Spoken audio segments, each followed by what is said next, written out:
Hansel and Gretel. Once upon a time, in a cozy cottage on the edge of a deep green forest, lived a brother and sister named Hansel and Gretel. They lived with their father, a poor woodcutter, and their stepmother. Times were hard, and there was very little food to eat.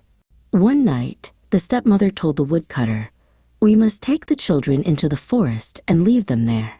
We cannot feed them." But Hansel overheard their plan. He crept outside and filled his pockets with smooth white pebbles that shimmered in the moonlight. The next morning, as they walked deep into the woods, Hansel dropped the pebbles one by one, leaving a trail to follow. When their parents left them, Hansel and Gretel waited for the moon to rise.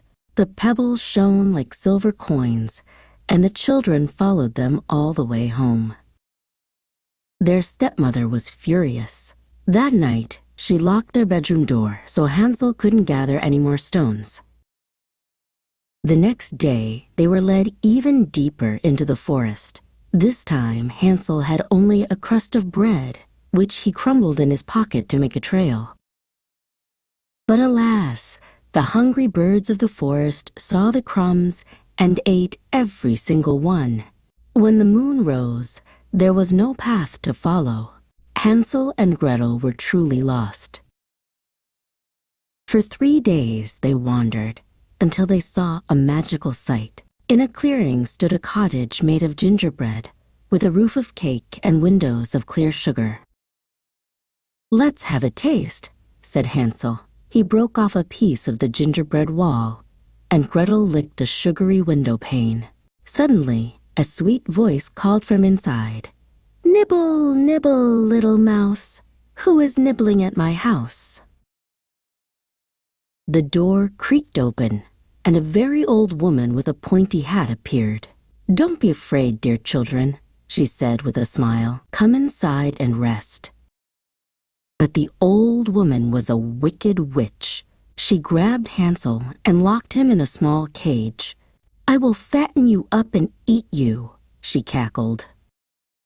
The witch made poor Gretel work all day, fetching water and stirring pots. Gretel was very sad and missed her brother.